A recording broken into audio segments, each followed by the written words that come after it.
Hi everyone. Welcome again to the fifth and final event of our Building Brain Awareness to Help Brain Injury webinar series. We are Synapse at the University of Oregon. We are a student-run organization whose purpose is to serve, support, and advocate for folks who experience living with brain injury. We help organize and foster opportunities and programs for community members as a way to build connections and increase awareness for the brain injury community. We do this through peer support programs, social events, educational webinars, and symposium series just like this one. Our goal is to create a long-lasting and meaningful support for the brain injury community. As an advocate for individuals living with brain injury, we here at Synapse at the University of Oregon are so grateful that you all decided to join us today. And we want to send a huge thank you to all our wonderful guest speakers and those who have joined us in the weeks past. As a reminder, we are recording this event today. It will be available shortly after for viewing on our YouTube channel. Our first speaker today is Dr. Amanda Hernan. Dr. Hernan received her undergraduate education from Case Western Reserve and her PhD in experimental and molecular medicine from Dartmouth. She is currently an assistant professor in the Department of Neurological Sciences and principal investigator of the Hernan Lab, part of the Epilepsy, Cognition, and Development Group at the University of Vermont College of Medicine. Her lab focuses on neuropeptides as modulators of developing neural networks, both in health and in the context of pediatric epilepsy. Our second speaker will be Shilo Zeller. Shilo serves as the manager of the Love Your Brain Mindset Program and Community Outreach. She manages program operations, communications, and facilitation. She also spearheads outreach efforts across all Love Your Brain programs to engage clinical, community-based advocacy and academic stakeholders in their mission.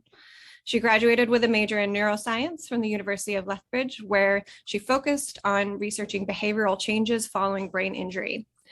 In 2016, she completed her 200-hour yoga training, teacher training, and continues to teach in a community setting.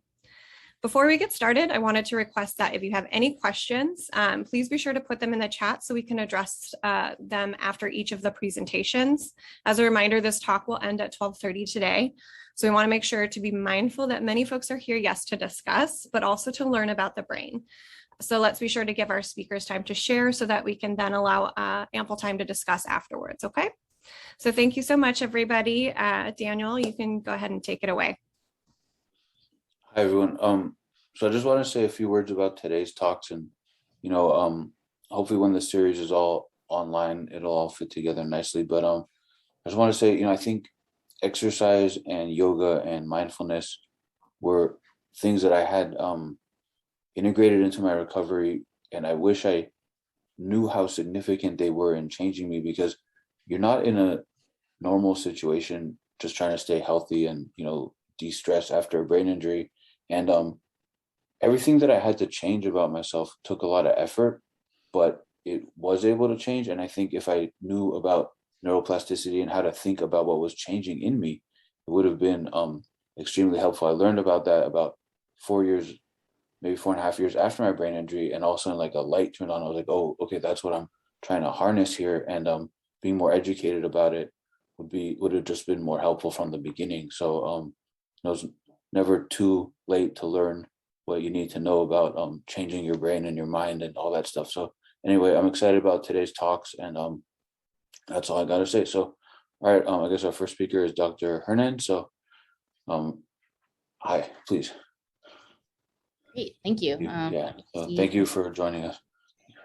Can share the screen. Just give me a second. Oh, hold on, sorry. Let me share a piece of my screen.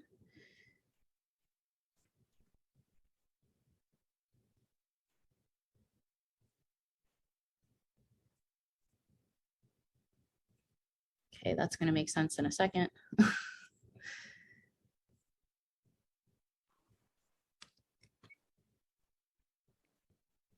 Okay, can everyone see that slide? Okay, just learned how to do that this morning. So, okay, thank you. Thank you for the introduction. I've actually moved since I initially signed up to do this talk.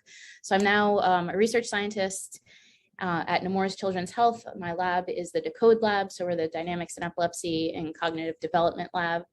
I'm also an assistant professor at the University of Delaware. So I'm very excited to be here, very excited to talk to you guys a little bit about neuroplasticity. So a brief outline. First, I'm going to be discussing what neuroplasticity is in a broad sense. Sorry, if I do that, can you see the bottom of my, no, it's still my slides. Okay, perfect.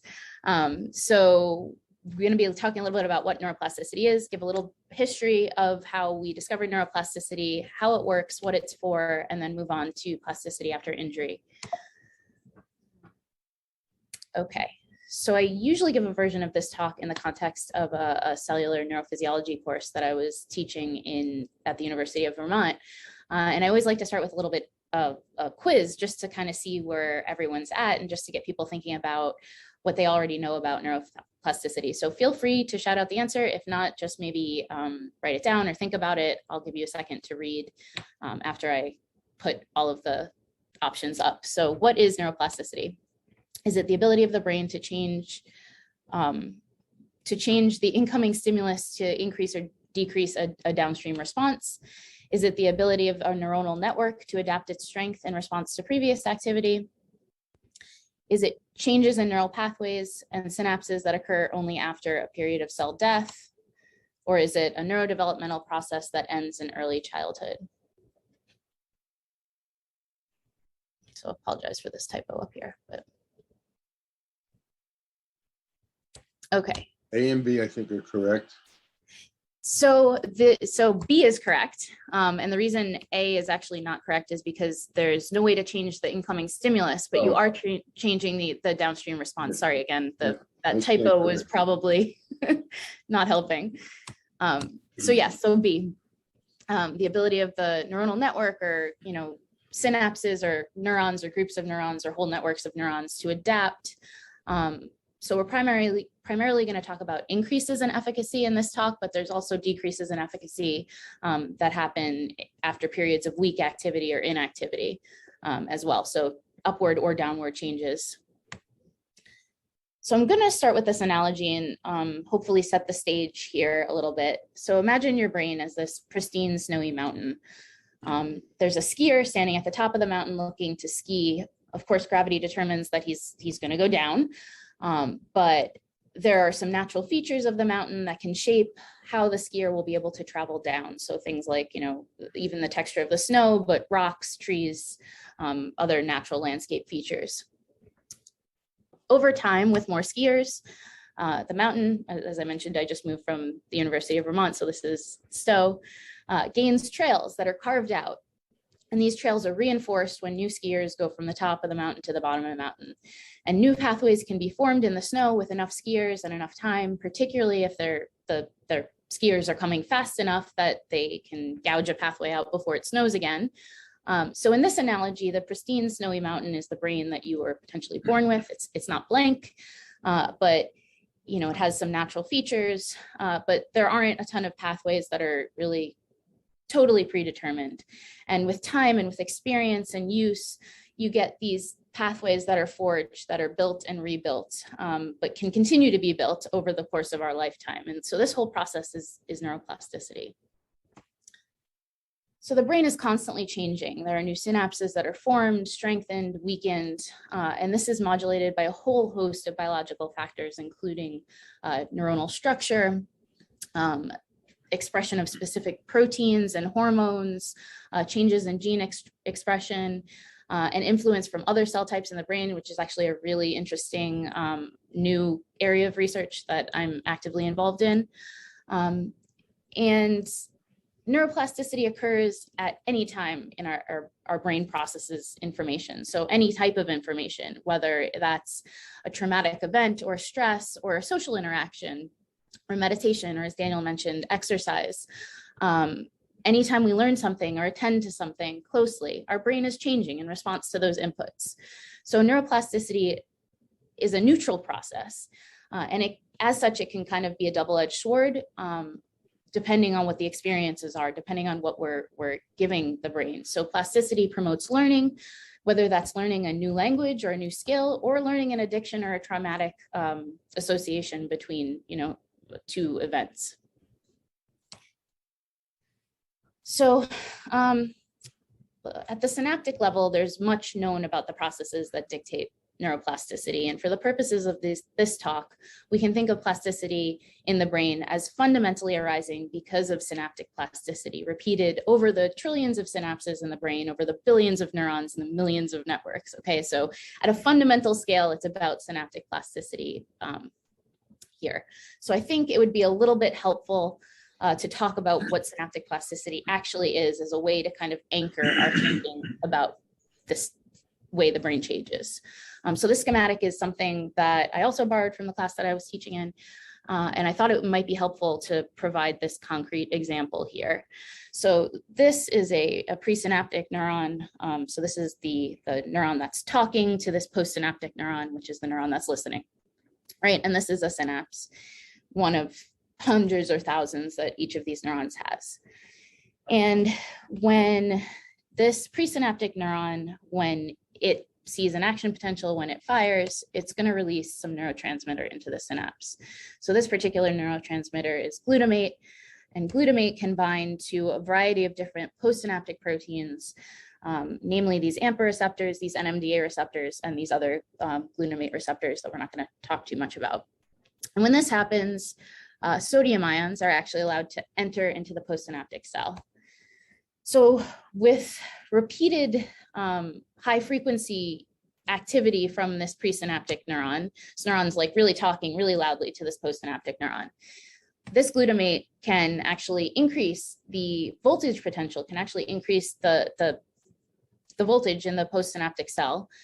This leads to these NMDA receptors being activated, and these NMDA receptors are really special because they are permeable to calcium, and this calcium can mediate a whole host of things in the postsynaptic cell that allow for changes in the structure of the cell, allow for changes of receptor, expression of these actual receptors. And this actually changes the way this postsynaptic neuron is going to respond to this presynaptic neuron in the future. So this is the synaptic basis for neuroplasticity.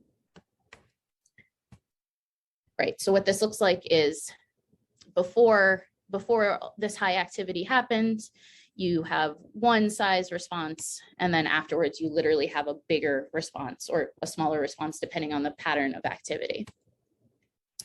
Okay, so what is this process for? Why would neurons in the brain need to change their response depending on the history of previous responses? So the idea of neuroplasticity was actually around long before we were able to prove it experimentally. So in 1948, the term synaptic plasticity was coined. And then you may have heard cells that fire together, wire together, which is a paraphrase of something that Hebb said in the 1940s. But this was long before we were actually able to prove this concept experimentally. And that didn't happen until the 70s, when we showed for the first time this actually occurs in the hippocampus. And this is happening in the context of these critical periods of ocular dominance. So this is the idea that, there is plasticity that's only happening during specific times in your life. This happened in the 50s and 60s. And then in the 70s, they came along and showed experimentally this plasticity. And then we started to be able to understand the mechanisms in the 80s.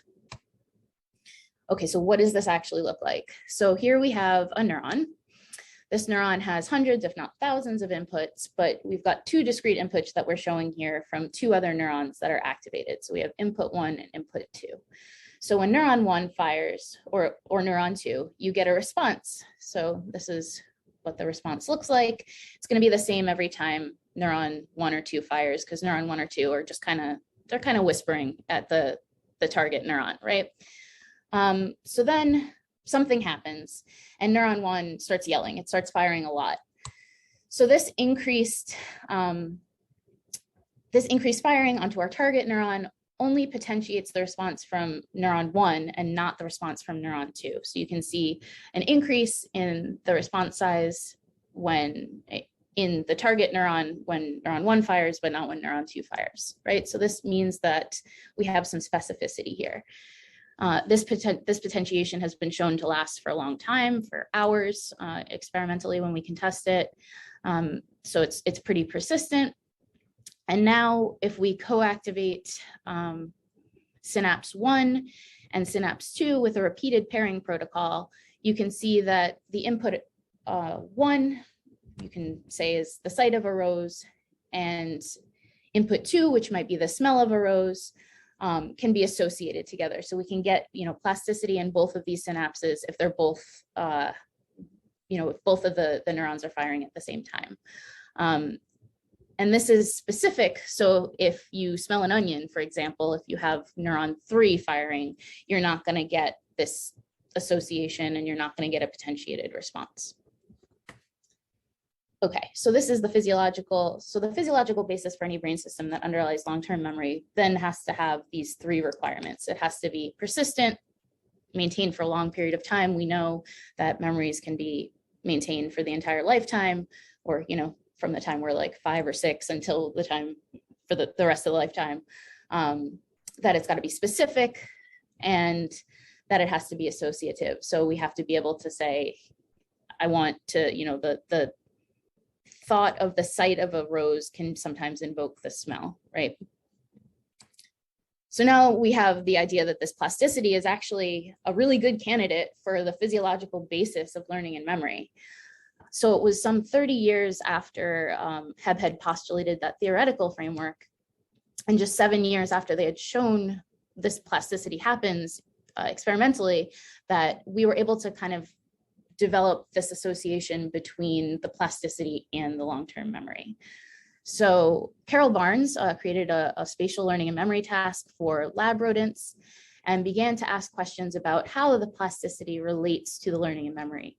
So using this task, she showed that long-term plasticity is at least temporarily correlated with the persistence of spatial memory. So you as long as you can show that there's plasticity, you can show that the memory is maintained.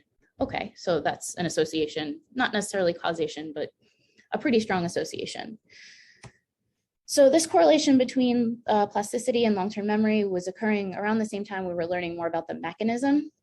So there were some really good early neuroscientists who confirmed the specificity of plasticity. They established a role for calcium and looked at how long-term structural changes related to these functional changes that we were seeing. And so once we get these mechanisms, we can start to, again, test, if we modify a mechanism that we know modifies plasticity, what happens to behavior?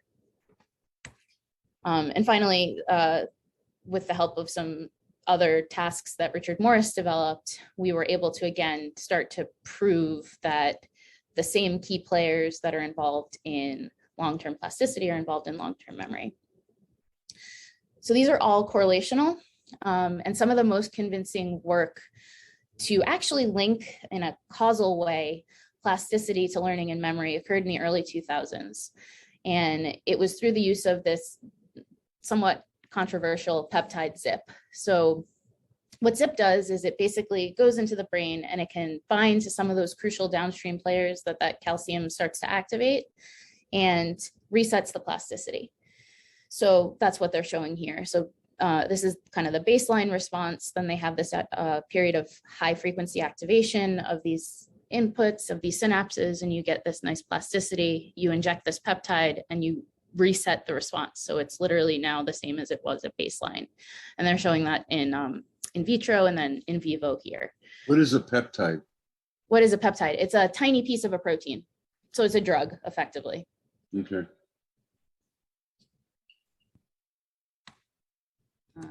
Okay. So what does this mean for memory, right? So this was the question.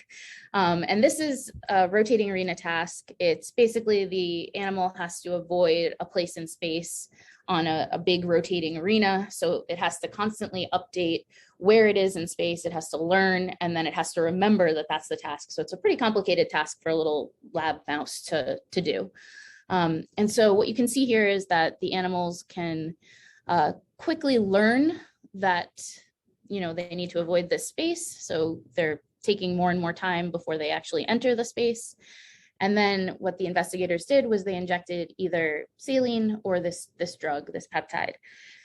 And what we see is that when you test them the next day, the animals that were injected with saline, they remember. They're, definitely not spending as much time in this avoided spot as they were in the beginning. And then, you put them in another trial in the same day, and they are avoiding that spot. They've remembered, they've learned the task, they understand the assignment. But the animals that were injected with the zip, they are literally back at baseline. They're back at, like, they never saw this task before, they don't remember. And then they can learn again. So you can see here when you re-expose them the same day that they're decreasing the amount of time that they're spending in this feared spot, but they've totally forgotten. So this provides some of the strongest evidence linking this plasticity directly to long-term memory in the brain. I'm sorry, could you reiterate what you just said about the black bars, the LTM, the STM? Yeah, so LTM and STM are long-term memory and short-term memory. So basically what they've done here is they train the animals, they inject either the saline or the zip, which is the white bars versus the black bars. And then they look at the first session. Do they remember what they learned yesterday? Okay. Are they spending less time in the area that they need to avoid? It's a shock. It's actually significant improvement. And so they remembered from yesterday, these guys. Right. But these guys are basically at baseline. They're at where they were before they learned anything the day before. And that's from the zip. So does that mean there's a plus side to the zip, and then the downside to the zip is there's a cost in your long-term memory? So understanding that? Yeah, so it totally erased their long-term memory, but they still have intact short-term memory. So they were able to relearn. Like, it wasn't just that, they were, something happened and we destroyed the systems or whatever. Like, they were able to relearn, and that's what this bar here is showing. So if you kind of look at the difference between these two bars, this is, before they were trained, and this is the first day of training. It's kind of similar here. They're really back at square one. It's like they never saw it.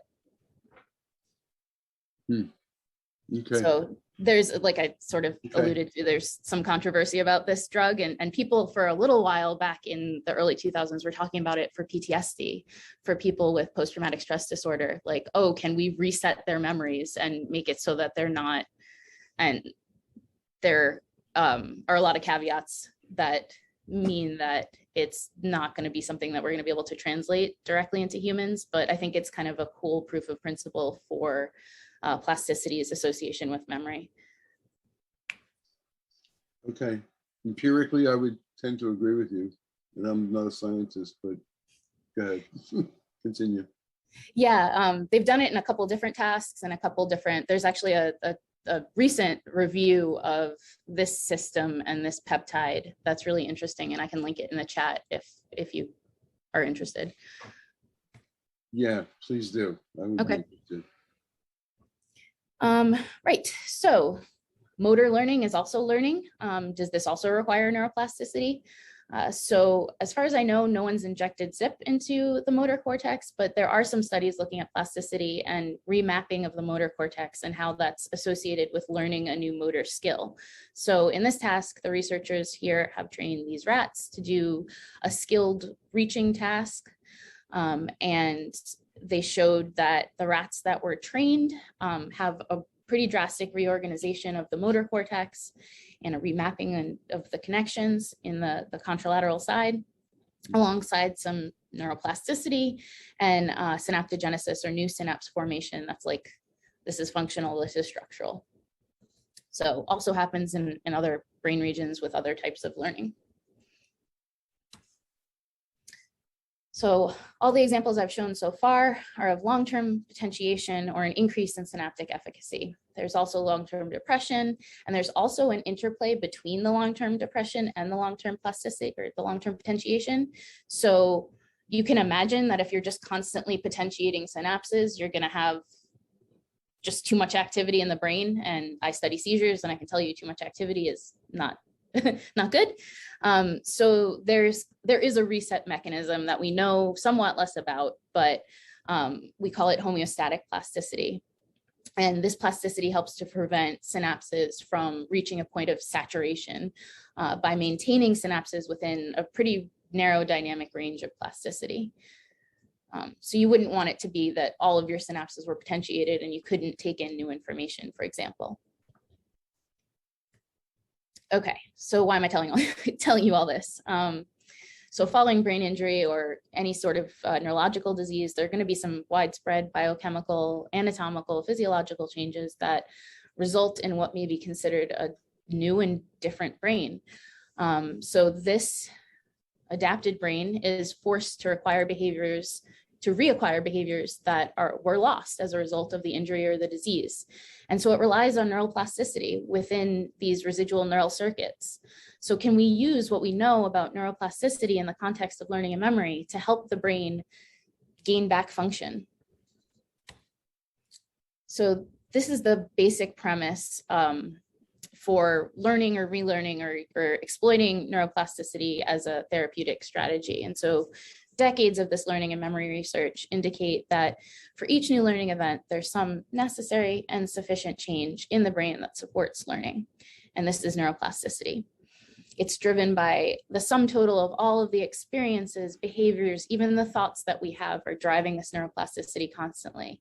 And so this endogenous process that is just part of what the brain does of reorganization that supports learning and memory either alone or in combination with other therapies can be co-opted to promote adaptive plasticity for functional recovery after injury. So what have we learned from the learning and memory field? There are 10 principles that were outlined in this really nice paper that I found that may be useful in translating what we know about experience-dependent plasticity to remodeling after injury. So use it or lose it. We know that if you're not pairing, you're not making these synapses, if you're not activating these pathways, then you're going to get long-term depression. You're going to get a degradation of synapses, a weakening of these pathways. The flip side of that is use it and improve it. So if you can, through repetition and through practice and relearning, if you can co-activate these pathways efficiently, you can enhance function. The nature of the training of the experience dictates the nature of the plasticity. So there's some specificity here. If you're training motor areas, you may only get motor improvements, things like that. Repetition matters. So, there's probably an ideal amount of pairing that needs to happen to reactivate these pathways. And intensity matters as well. So you need to have something that if it feels easy, then it's not really making those new pathways, right? So if it's a little bit more intense, in the example of that motor training for the rats, if they were doing something that they would be doing normally anyway, that didn't cause remapping of the motor cortex. So it really had to be something that was hard initially. It really had to be new learning. Timing matters. So with brain injury, with stroke, even with certain neurological diseases, there is a point when you need to have the brain rest. It needs to recover before it can start to gain some new plasticity and to co-opt these pathways. So you wouldn't want to be training somebody with a motor area stroke like 12 hours later to, because the brain might need some time to just repair first. Age matters. So we talked a little bit about critical periods. Younger brains tend to have plasticity induced more readily, but that doesn't mean that older brains don't have plasticity. Transference, the plasticity in response to one training experience can enhance the acquisition of similar behaviors. So, if you're training to do some sort of executive function task, you might have broad executive function benefits possibly. And at the same time, plasticity in response to one experience can interfere with the acquisition of another behavior. So we have to be kind of targeted and careful about how we evoke these plasticity pathways. I like this slide a lot, Amanda. And Yeah, can I add just I agree, Dan. yeah, This I was is thinking about my discussions with Randy because I haven't had enough. It's hard to find people to even talk about the experience, but the amount of frustration when you're trying to do the things that were automatic, I don't think that I'm sure it can be quantified and measured, but I feel like over and over again the people I talk to don't if it's not happening to them, then they don't realize how frustrating it is. And so then it becomes really difficult to manage the feelings of it. It's it's like frustration, just the highest level I've ever experienced. And then the repetition is also something that takes a lot of time, but it does have an improvement. And the other thing that I thought was funny is I expected number 9 transference, but it takes a few years. Like it really takes a long time. And then once it happens and it clicks, then it's like, oh, some magic just happened. But it took many years for me to get to that point. And I think that it's years of pushing through the frustration, or I think that I feel like it's the right support in those places is missing. And I've talked to doctors about it, and they say the frustration is up across the board with brain injury survivors. But I think it's because everything is so frustrating. The frustration is the actual normal response. Confusion can also happen. So, but yeah, I like this. I like this slide a lot. Thanks. This was a really good paper, actually. I can link this in the chat too. Please do. Yeah, This is great. really good. I was going to say it almost looks like a map to brain injury maintenance. It's like these repeated experiences. Bingo. I would agree, Anastasia. I would agree with you. Yeah, that's It's fantastic. almost like a therapeutic map. The weird thing is the repetition is often, like I gotta repeat using my microwave. I gotta repeat looking at my stove and remembering the little things. I gotta repeat like the I remember brushing my teeth and walking and getting lost, and I would eventually just do the same walk every day because I had to not get lost. And when I got lost for like 4 hours. Like it was ridiculous. So I think the level of what is needs to be repeated is so minuscule that it can be very strange to deal with. And the other thing is you look normal, so people don't necessarily get what has changed. But yeah, this is a nice slide. Yeah, I'd love to see the paper as well. Yeah, it's a slightly older paper, but it did a really good job laying out, what we know and how we can use that. But yeah, I'm really sorry to hear about that experience. I can't imagine how frustrating that would be. And I'm sure that like, the emotional component is not something that we can actually look at preclinically, right? Like the rats don't care that they have to do this task 700 times before they can master it. But I'm sure a person would get really pissed off that they like had to constantly, remember how to brush their teeth and that they weren't feeling like they were making progress on that, especially because, you're ostensibly an adult and you've done that before and you know that you've done that before. So yeah. As a matter of fact, how do you, given what's on this slide here, how does that, I'm not even sure how to pose the question. What I'm thinking about is pediatric brain injuries. Yeah, so that's more of the realm that I live in because of the epilepsy I study is pediatric epilepsy. I'm in a children's hospital. So yeah, I don't study injury per se, but right. I do know that for epilepsy, we resect large portions of brain tissue if, the person's epilepsy is not responsive to drugs. And, hearing about strategies to make those kids gain function is there's a fellow, Richard Davidson. Do you know who he is? Mm-mm.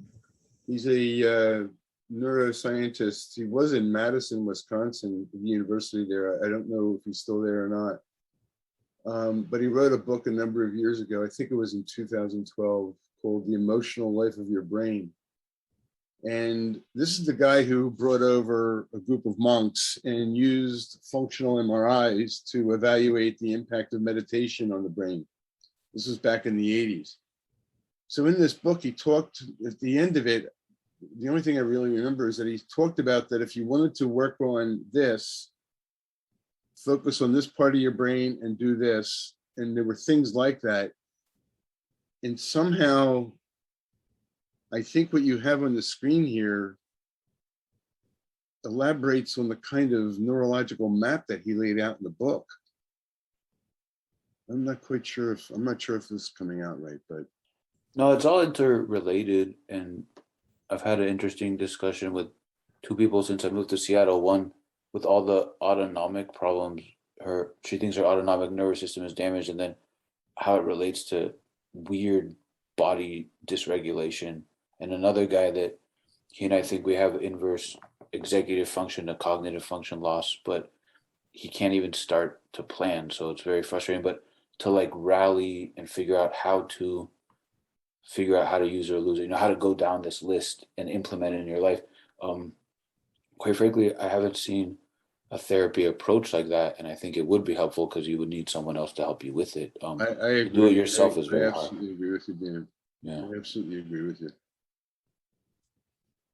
Well, so I'm going to show first some preclinical data. So these are actually two different stroke models, I think. Yep. Yeah, these are stroke models. Oh, no, sorry. This is a hypoxic model and this is a stroke model. And basically what they're showing here is that, right, back up a step. Environmental enrichment. So we talked a little bit before we started about exercise and music. And I know that those are kind of, those are really big key players in neuroplasticity and engaging neuroplasticity mechanisms, and yoga too, that we're going to hear about soon. But environmental enrichment is kind of the animal version of this. And as somebody who's published here before, I can tell you that it's a powerful way to promote plasticity and to increase learning and memory in lab rodents. So what we're showing here, or what they're showing here, so these are really recent papers. I tried to limit my search to just 2020 and 2021.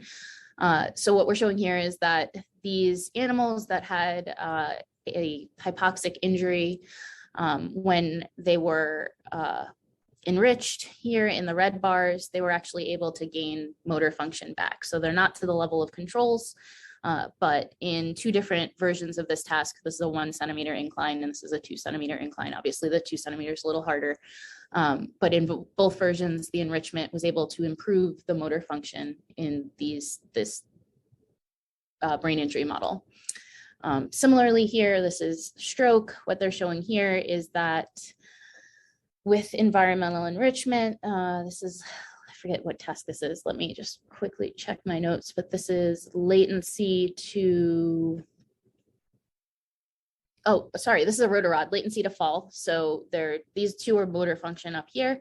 And this is a working memory task or short-term memory task. And what you're seeing here is that compared to the two controls, the first two bars, the animals with the stroke are impaired both in terms of motor function, shown here and shown here, and impaired in working memory, and that environmental enrichment is actually able to improve these functions compared to the, just standard housing damage brain control.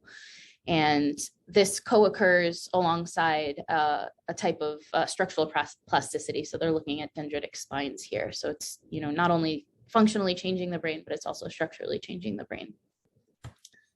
And finally, I found this study, which says it's the first of its kind to look at a plasticity-based cognitive training in TBI patients. So these are mild TBI patients. And basically what they've done here is they've shown the patients they've randomized them to groups that are either targeted neuroplasticity activating groups or basically just video games, active control exercises. So they wanted to control for just, attending and being engaged in a task, and did that with, either this targeted training or the video game. So what they show and they said it's the first randomized control trial of these cognitive-based training programs in patients with cognitive impairment and a history of TBI. So what they show here is that there are significant improvements. So the white ones this is a composite score of cognition. So they tested a bunch of different aspects of cognition and made this composite score and show an improvement. Unfortunately, this improvement in the actual outcome of the score doesn't translate to functional improvement that the patient recognizes. So, this is great. And this means we still need a little bit more work, a little bit more, we still need to figure out what's going on here and figure out how to maximize engaging these plasticity mechanisms. And Yeah, there's been a lot of people with these kinds of games, and I've been talking to some of the researchers how it really doesn't translate to real world. And I think it's because what you learn in the game versus then what you still need the skills to actually have it translate. And I think it's been a little bit dangerous. Yeah, so there's a commentary on this, and they tried to account for that. They did talk about that a little bit, and there's a commentary on this basically saying that their functional composite score wasn't actually, so we talk about specificity, and their functional composite score wasn't actually measuring what they were training them to do, like the neuroplasticity based training. But yeah, I do tend to agree that there's something that we're missing here, that it doesn't feel like we've quite hit the mark in being able to translate these plasticity based therapies to actual functional improvement for patients. Yeah, the real the real world implementation of it. Dr. Turkstra, she was in the first round of these talks, and I spoke to her about it in detail, and she said there's about 10 years of research like that, and she says none of it translates. And then the other talk in this series was Dr. Moore and Ledbetter, and they had actual games that could translate, but they were a lot more tangible and physical. But I think it also requires one-on-one interaction, and it has to be more real for it to affect the real, which makes it hard, And I think people get safe with the video games because it's easy to do at home and stuff, but it's not the real thing. Yeah. I found the video games that I did, this was after several years at the U of O, going through the communication disorder clinic. I think where the video games just helped was really just on focused attention, building up focused attention. I mean, most of what I did was play a lot of solitaire, for example, but there were others. So that was their control. So they do have, that was what they were comparing this to. So they were saying that wasn't super effective, that they wanted to have something a little bit more targeted. So this. That's interesting. Okay. So, and they are getting actual changes. I mean, they're getting real significant changes in cognitive composite, but it just doesn't translate to function. So there's some this functional score, which is an evaluation of. Wouldn't that result vary a lot dependent upon the individual and the nature of their injury? Yeah, they had, I forget what their patient population was, but these are all mild cognitive, or I think they were mild cognitive impairment after mild TBI. Okay. So, what's next is the obvious question after that. And so there's, several groups that are looking at brain stimulation paradigms. And these are some of the things that we're talking about in epilepsy. We already do these vagal nerve stimulators in epilepsy. We already do some of these deep brain stimulations in Parkinson's. So these things are used clinically. And the question is, how do we, co-opt them and modify them so that they're maximally effective for patients with TBI and engaging those neuroplasticity pathways.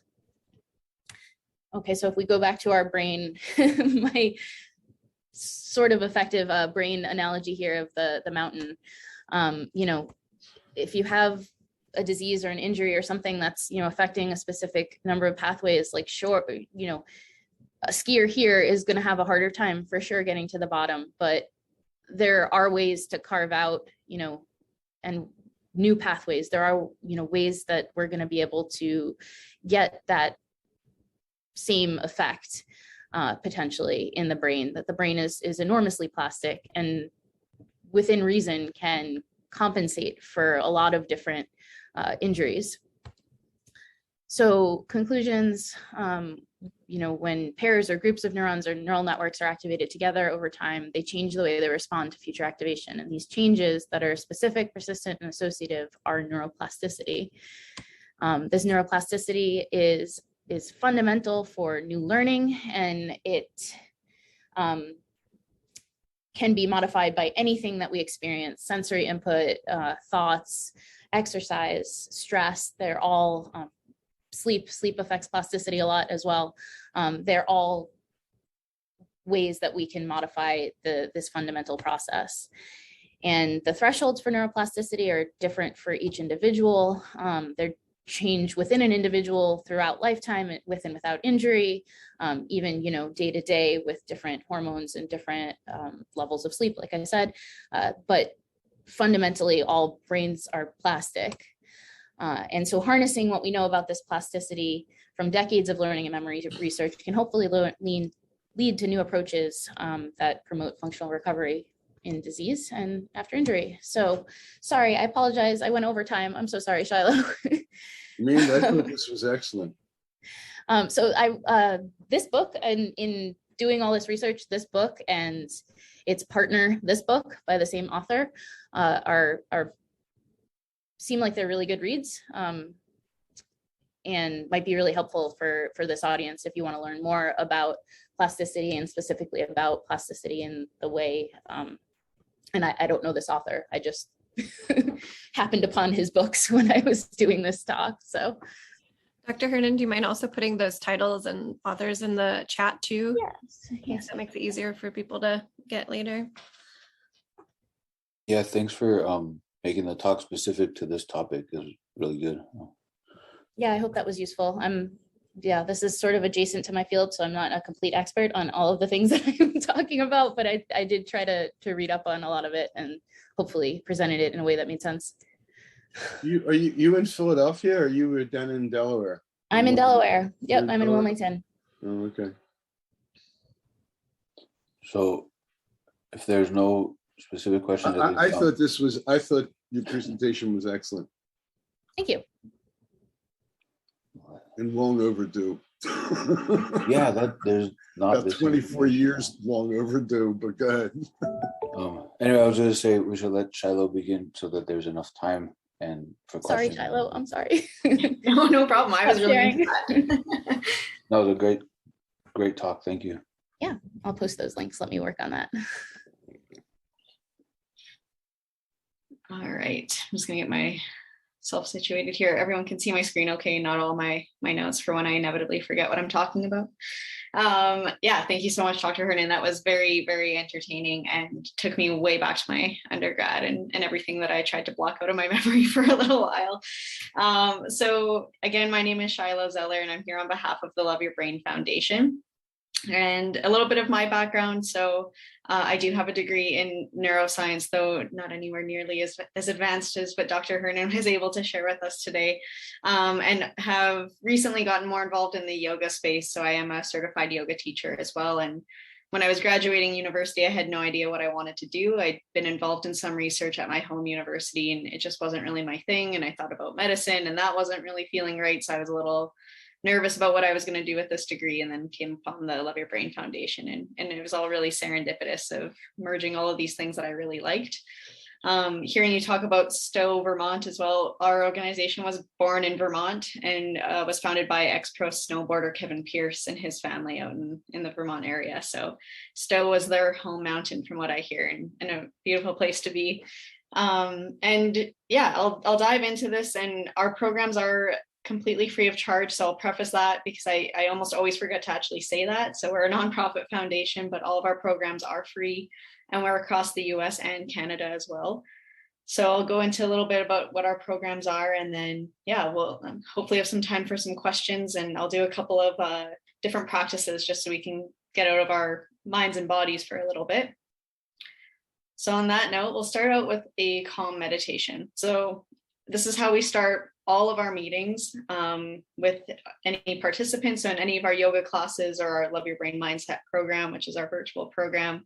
Also, our team calls, we start with a moment of mindfulness in some way. So just really getting settled into our bodies.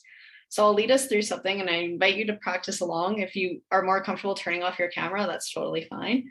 I know it can be a little nerve-wracking when your eyes are closed and there's a bunch of other people on your screen. So feel free to take whatever movements you need to. You can roll your shoulders out, just do whatever you need to get nice and comfortable into your own body. We'll take the next few moments to transition from whatever we were just doing into our time together today.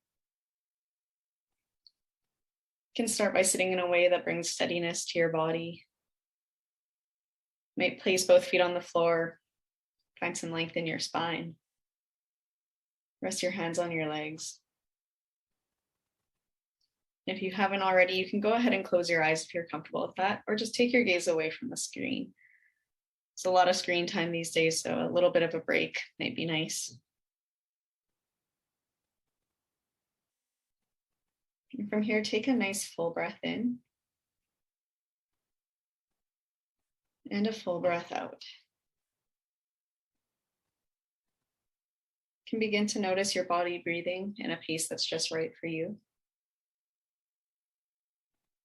Feeling your chest gently expand and soften in synchrony with your breath.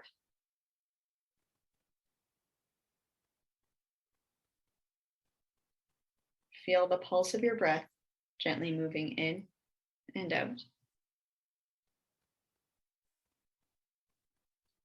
Notice your arms, heavy and at ease by your sides.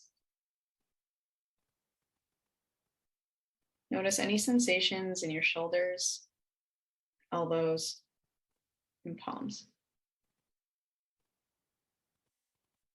As best as you can, relax your arms just a little bit more. Now feel into your legs, the steady connection of your legs resting on the surface beneath you. Perhaps your seat on the chair or your feet on the floor. Notice how your legs feel from the very top all the way down to your toes.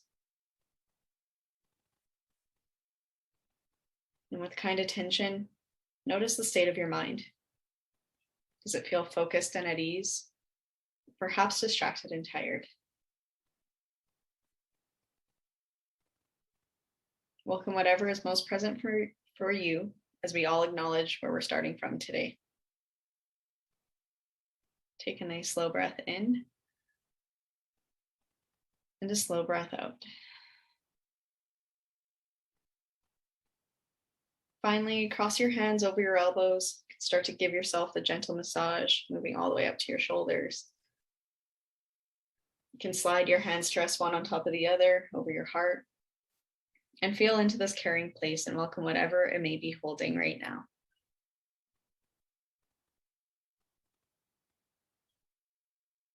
You can feel how each of us is not alone despite the physical distance between us.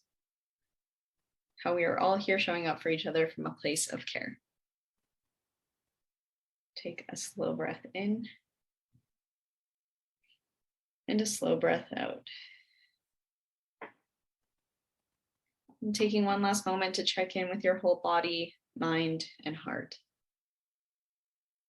And what is one word that describes how you're feeling right now? And when you're ready, you can release your hands, open your eyes if you have them closed. Just take a second to come back into the space and just take note of how your body might feel from before the meditation to after. So it's always a really hard transition to go from that into the rest of a presentation, but hopefully that gives you a little bit more of a sense of calm. And so if you're ever finding that you're feeling really frazzled, the calm meditation, we went through chest, arms, legs, and mind. So it's just a really, that was maybe about a 6-minute meditation, a little bit longer, but you could always go back to that practice of working through those parts of your body just to kind of get yourself grounded again. So why yoga? So this is a little bit maybe of how everyone feels in your day-to-day. There's all kinds of things going on, all kinds of stimulus, things like that. And so yoga isn't something that we chose completely randomly. Our program is research back, and I'll talk a little bit more about the impact yoga can have on the brain. So hopefully we'll all feel a little bit more like this by the end of it. go into a couple more practices too. So one of the best parts of yoga is that it's a mind and body integration. So we didn't want to reinvent the wheel, and there's a plethora of yoga programs that address different demographics. So there's trauma-informed yoga, yoga for Parkinson's, yoga for PTSD. So there's all kinds of different curricula out there. But there was no other yoga programs that was specifically tailored to the traumatic brain injury community. And so the whole idea of yoga is that there's this mind-body integration. So I'll share a couple of practices where we'll be able to really see how that all works with one another. So for this first one, it's a visualization exercise. So if you ever have troubles with visualizing, you can always look at the screen and just look at this picture of a lemon. And just like how we did the meditation before, feel free to turn off your camera if you'd like. But again, just shifting around to find a nice comfortable seat. And if you'd like, you could go ahead and close your eyes, or again, just take your gaze downwards. Settling into your body and just letting your breath flow naturally.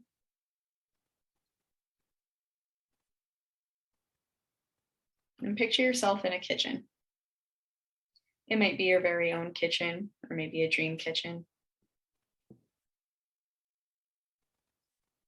And imagine on the counter, you can see a bowl of lemons.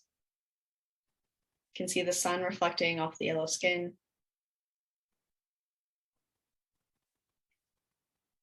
And making your way over to that bowl of lemons, imagine what it might be like to pick one up.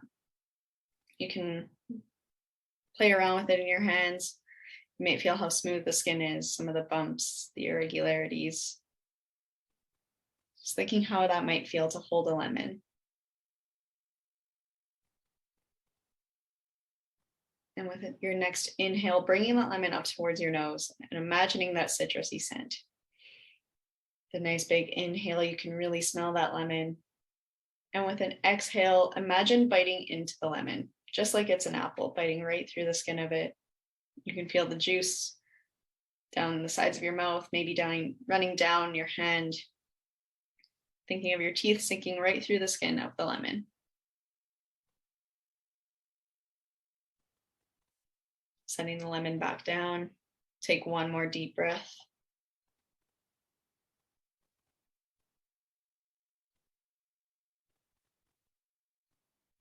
And again, you can start to blink your eyes open. And just take a moment to notice if you had any sort of physiological response to that exercise. So for me, even though I'm leading the exercise and I know what's coming next, my mouth always puckers when I think of biting into a lemon like it's an apple. Like that feeling just gets to me every time. So just notice if you also had that same reaction, and how even though we weren't actually biting into a lemon, you can still kind of imagine that response in your body. And now going body to mind. So again, I invite you to do this practice with me. So imagine what it's like to sit with confidence. So take a moment to just think of how you would sit if you're feeling really confident. Notice how your mind might feel right now, how the rest of your body feels. So for me, my shoulders will push back right away. My chest puffs out a little bit. I can feel that my chin sits a little bit higher. I feel like I really know what I'm talking about, even though I might not all the time. I can really feel the confidence, especially in my chest is where I feel it the most. And imagine what it's like to sit with fear. For me, I instantly hunch forward, my shoulders really sink in. If I feel fear, I stumble over my words a lot more. So just taking a moment to recognize what comes up in your body when you sit with fear. And now anger. So I'll let everyone get into a spot where they feel like they would be if they were sitting with anger. And again, for myself, my arms will cross right away. It's a blend of the first two, I find, where I sit up really straight, but I'm like not entirely confident. So that's why my arms cross. I want to close myself off. I feel a lot more tension in my chest and in my neck. And I don't really want to stay angry forever. So think of what it's like to sit with joy. So for me, my arms relax down by my sides right away. I feel a lot more lightness in my chest and my back. It's almost inevitable that I have a tendency to smile when I'm thinking of joy. Maybe it's the bright yellow screen behind it, but just how your body feels with a little bit more joy. So the big takeaway here is how you think affects how you feel in your body, and how you hold your body affects how you think. So that's really where that blend of yoga comes into play. So I'll go into a little bit of the research that's coming out now. I won't dive too deep into it unless anyone has any questions. A lot of these studies are ones that were done a while ago, and I'll speak a little bit later about some of the studies that we've done here at Love Your Brain. But there's a lot of research about the benefits of yoga and meditation in general. More recently, there's a small but growing body of research around the benefits specifically for TBI. So we want our programs at Love Your Brain to be science informed, but not science constrained. So look at research to support our methods, but also don't have these be the be all end all of our programs. And some of the most impactful parts of the programs don't have anything to do with the research behind yoga and meditation. So there's a study that was done a number of years ago where they looked at 9 veterans with co-occurring mild TBI and PTSD. And these individuals participated in a mindfulness-based stress reduction program for about 8 weeks. And one of the biggest takeaways is that using pre and post assessment, they found that there was an improvement in attention skills. And this was done by increasing the thickness of the prefrontal cortex, which is associated with focus and decision-making. There was another study done, and this one was with 22 individuals with mild TBI and post-concussion syndrome. And this was within about 7 months of their injury. It was a 10-week mindfulness-based stress reduction program. And again, using pre and post assessment showed enhancement in working memory and regulation of attention. Our own research has shown an enhancement in self-esteem, as well as in community integration. And then the reduction of mental fatigue. I believe this is the only randomized controlled trial conducted, and it involved 19 individuals with either stroke or TBI. Again, they participated in an 8-week mindfulness-based stress reduction program, which included a 2.5-hour group session, as well as 45 minutes of an at-home practice. And the results showed improvements in mental fatigue, specifically around the brain's ability to process information. There is another study done. This one, again, is a 9-month chair yoga program for folks with more severe TBI. So there's 10 individuals with severe TBI and 4 no treatment controls. And those enrolled in the chair yoga showed significant improvements in respiratory functioning, as well as physical and emotional well-being. And then lastly, this last study was conducted by Arlene Schmid, who is an occupational therapist that's working on bridging occupational therapy work with yoga. And she led a one-on-one 8-week yoga program for individuals with TBI. And when we think of yoga, we tend to think of that physical practice of going to a yoga studio and doing a class. And I'm sure you've noticed in yourself, if you've practiced yoga, that you have a boost in strength, balance, endurance, and flexibility. So I'll dive into a little bit more about our programs and some of the things that we have to offer. So we offer the Love Your Brain Retreat, which is a 5-day retreat. Right now we have a location in Maine and one in Colorado. So it's a 5 week, I wish it was 5 weeks. It's a 5-day intensive program. And so every morning we do some yoga. There's a chef that curates a brain healthy meal. For each meal, we have occupational therapists that can come and volunteer and just help out. There's art therapy, music therapy, some movement components. So it's just a really brain loving intensive workshop is how you could think of it. There's our Love Your Brain yoga program, which is our in-person program where we've partnered with local communities and hospitals. And when I say a local community, this is specifically with a yoga studio. And then the Love Your Brain Mindset, which is the fully virtual program. It takes place over Zoom. So if you're looking for that little more of an interaction, the Love Your Brain Mindset is a great place to be on Zoom. It's not constrained then by any sort of location. We've had individuals from the UK and Australia. We had someone join from Mongolia last round. So it's truly global, and it's been a lot of fun to get to know people from all over the world. And we have a little bit of eligibility criteria, and this pertains to both of our in-person and our mindset groups. So if you've experienced a TBI or a caregiver or are a caregiver of someone with TBI, ask that you're able to move without assistance with no wheelchair or cane. In our in-person program, this is especially important because our yoga teachers are trained to deliver yoga, but not necessarily trained in how to move someone from a wheelchair onto the floor and vice versa. And so just to make sure that we're protecting the teachers as well as the students, just really mindful of this. And then of course, in the online yoga space, it can be really difficult to offer modifications if we're not able to fully see the screen. Ask that you're able to open to participating in a group discussion, and this can be active listening, able to follow instruction and regulate intense emotions, and can commit to attending all 6 classes, but the first class being mandatory. This all makes sense when I show a natural snapshot of what some of our programs look like. And we welcome That's a question, Shiloh. Yeah. So I've had a discussion with a few people that I've met here, and I guess since I started talking to other people with brain injuries, I've found all these like little groups, and everyone kind of meets people that fit their group, and then they seem to stick with that group. And the group I spoke to, they said that attending all 6 classes is too hard for them because they literally don't have the ability to plan their next day. Right. And I was wondering, maybe something can be done to remediate that, but I don't know, maybe not, because obviously you have to be able to attend the classes to do the activity, but it seemed like that was a constraint for them and something they don't necessarily have control of. Right.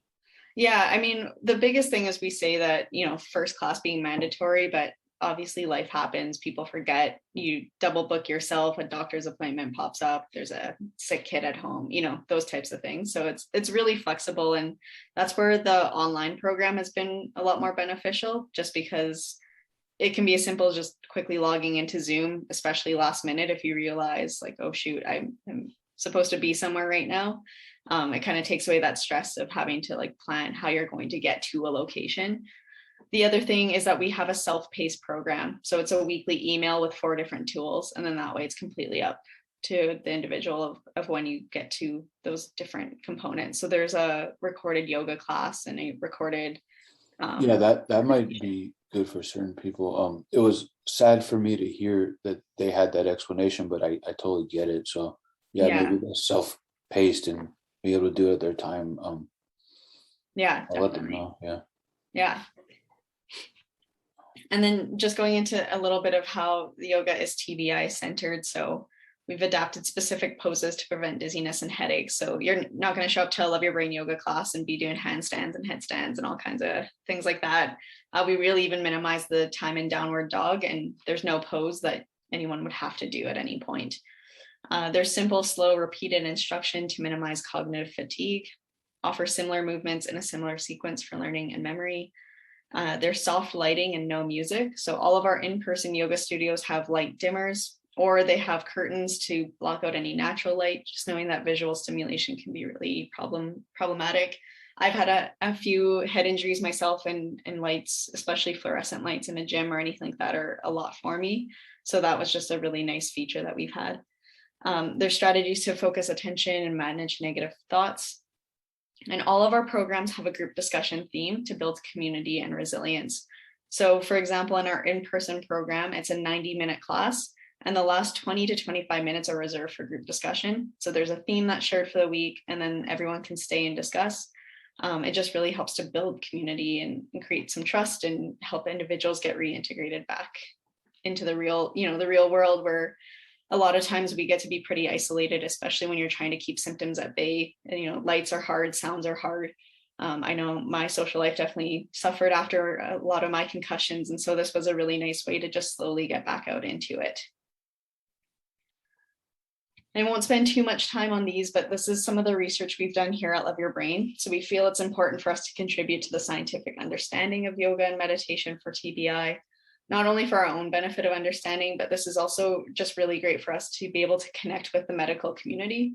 A lot of times, when we're working with clinicians, they want to know what the research is behind this. So this was a really great way for us to show that our program is research back.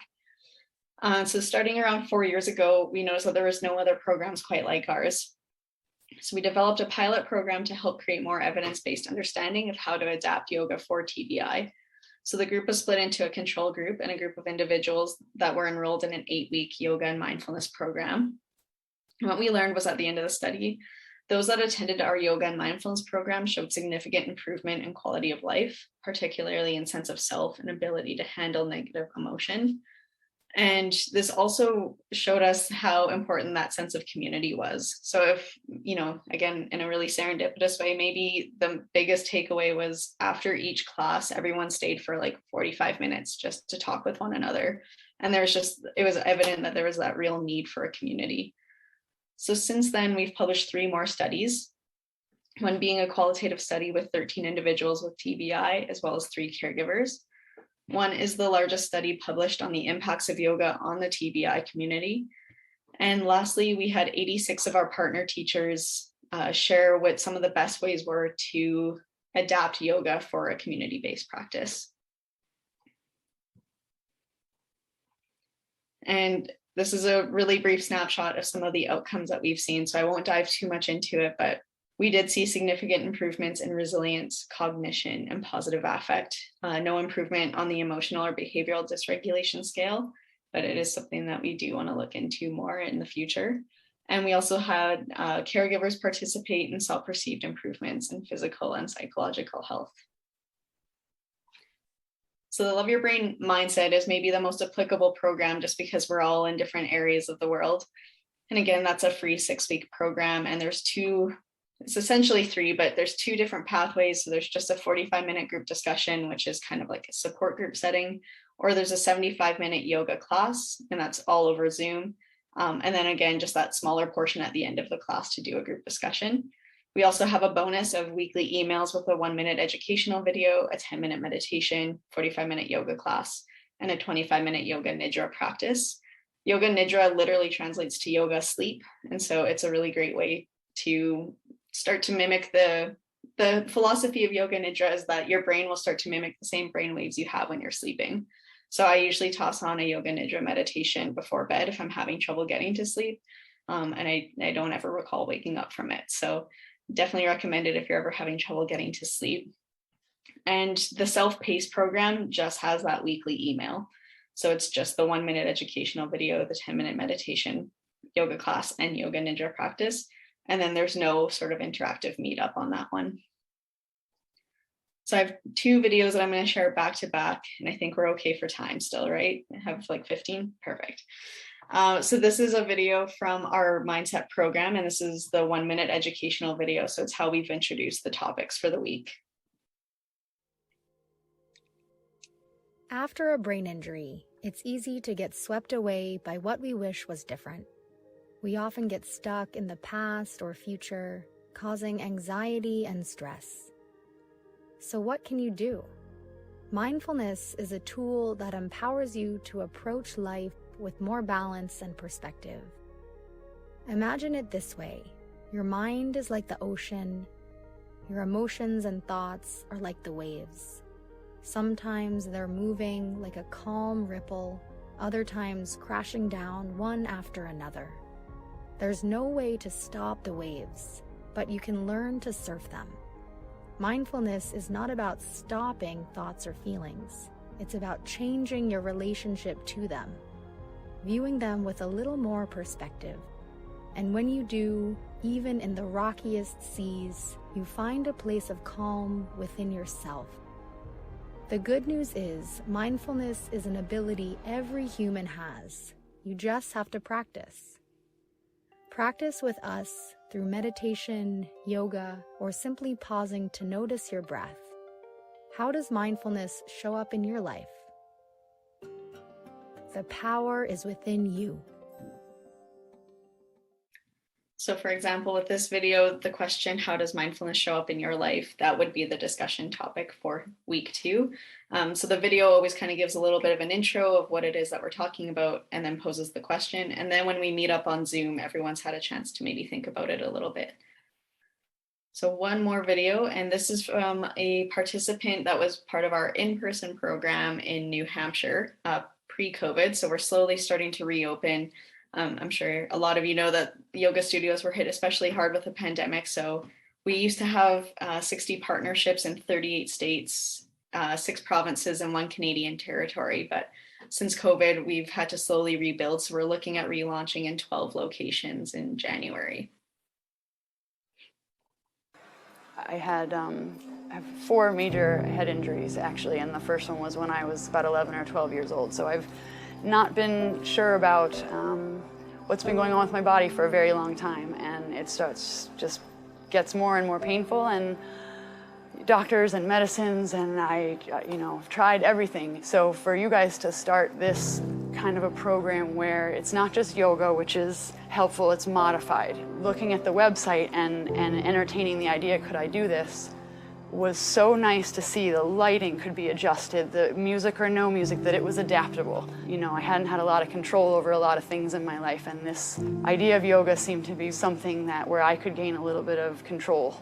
I signed up because I was in so much pain and the depression sets in, and I was stuck on the couch being in pain every day, and I needed to try something. The pain might not get better, I might not be able to fix this, but I can learn other ways to not get so angry at it, or to be a better version of me, live with it, and coexist. I sort of laugh at myself now because the idea of your breath, so easy and simple, and it really works. I can track the pain, I can go to an area and try and get my version of centered and breathe to that area, and I notice a difference. In learning to move my body and be in my body, I'm also wading through some darkness and emotions and wreckage that I've caused. And it's not an easy journey, but it sure is worth it, I can never figure out why I survived the accident. I had so much anger, and there's just all this damage, physically and otherwise. And the reason is to help the next person that's on the couch with a horrible headache, and there's no way out. And it feels that way. It feels so trapping. And you've tried every pill and every doctor and everything, and nobody has an answer for you. And you guys had an answer, and it was so simple. Just breathe. Be with us, sit in a room together, and do what you feel you're capable of. There's no way to do this journey alone. So if it has to be hummingbirds and dragonflies, and then it gets to be a dog, maybe a plant, you keep those alive, and then you work forward to repairing and making new human relationships. And that's the scariest part for me, I think, is I've lost a lot of people and a lot of myself, and I don't want to lose anymore. But this community offers me a safe place to try if I want, to be a part of something and to have people understand me for just being me. You meet people at wherever, a lunch or anything, and the first questions are always, what do you do and how are you? I hate those questions, because I don't have good answers. But when you walk into a room full of people that know exactly the way you feel and you don't have to say a word, I have answers for those people. And I have hugs and I have time. And I thank you guys so much for giving so much time and of yourselves to give people like me stuck on the couch in pain with no other answer somewhere to show up and feel worthy and important and change things.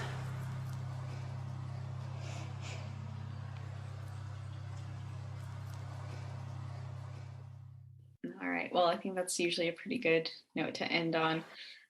So just to share a couple of resources. So these are some free resources online. There's Dr. Kristen Neff's self-compassion exercises. There's also online mindfulness-based stress reduction tools, and Yoga International offers a free 30-day trial if you're just interested in trying some yoga. As for Love Your Brain resources, we also host a few yoga videos on our website, and these are all just through YouTube.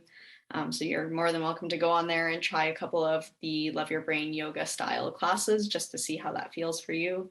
And we also have an extensive meditation library, and this is separated out by type of meditation or by length. So our short meditations are anywhere from 2 to 5 minutes, medium are about 5 to 8, and then long meditations can be upwards of 20 minutes. So no matter where you're at in your meditation practice, there's always some room to find something online. And then lastly, we also host trainings for individuals that might be interested in learning how to adapt yoga for the TBI community. So we invite yoga teachers, health professionals, TBI advocates, as well as anyone with a lived experience of TBI to come to these trainings. We have 2 different scholarships available. So there is scholarships available for those that identify as Black, Indigenous, or a person of color. And also for anyone that has been affected personally by TBI, we also offer a sliding scale scholarship as well. So you can always look online. Right now, all of our trainings are online over Zoom, which makes for a very long 20-hour weekend, but it is possible with lots of breaks. And we do a couple of yoga classes throughout the day too, just to get a little bit of time away from the screen. And that's all I have. I'm more than happy to answer some questions, and I'll just switch to this slide quickly that has my email address. So if there's anything that I don't get to, or if I can't answer right now, I can always get in touch with you later as well.